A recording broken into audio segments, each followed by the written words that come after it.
A popular German proverb tells Übung macht den Meister, which literally means skills make a master. The more commonly heard variant is practice makes perfect. This proverb is very much applicable to the ship we're here to discuss today, German Tier 6 aircraft carrier Erich Loewenhardt. By the mid-1930s, all the great naval powers already had aircraft carriers in their service, with the exception of Italy. The rapid development of deck aviation made these ships an essential part of any navy that had ambitions to address challenges on a global scale. It came as no surprise when, as soon as the Naval Treaty of 1935 with Great Britain allowed Germany to develop aircraft carriers, the Kriegsmarine commenced plans to construct 2 of them at once. The main ship was laid down at the end of 1936 and launched in December 1938. The carrier was named Graf Zeppelin after the famous airship designer. At the launching ceremony, the ship's christening ritual was performed by Hella von Zeppelin, daughter of the great inventor.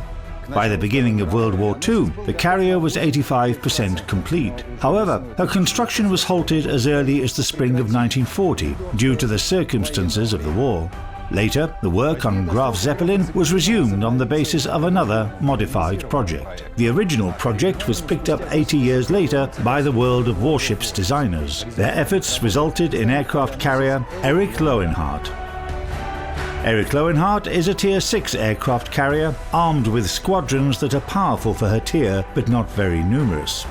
The ship is equipped with twin secondary and dual-purpose artillery mounts, 16 150mm guns and 10 105mm guns. Her AA defences consist of 11 coaxial 37mm guns and 8 20mm autocannons. The primary feature of any carrier is of course her aircraft, torpedo bombers, dive bombers, fighters and attack planes. To play Erich Loewenhardt with confidence, you need to be familiar with several nuances of these machines.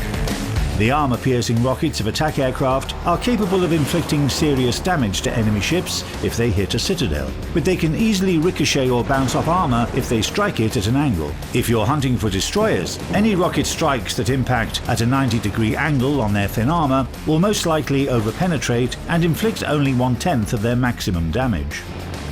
Loewenhardt's aircraft have a considerably longer torpedo range than her researchable counterparts, but the trade-off is that they are rather slow. You need to remember this when deploying your torpedo bombers.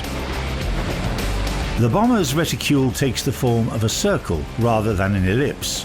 Keep that in mind. They dive immediately without the need to first climb to a higher altitude, just like bombers of the researchable German carriers. The bombers carry high explosive bombs, which is unusual for German aircraft carriers.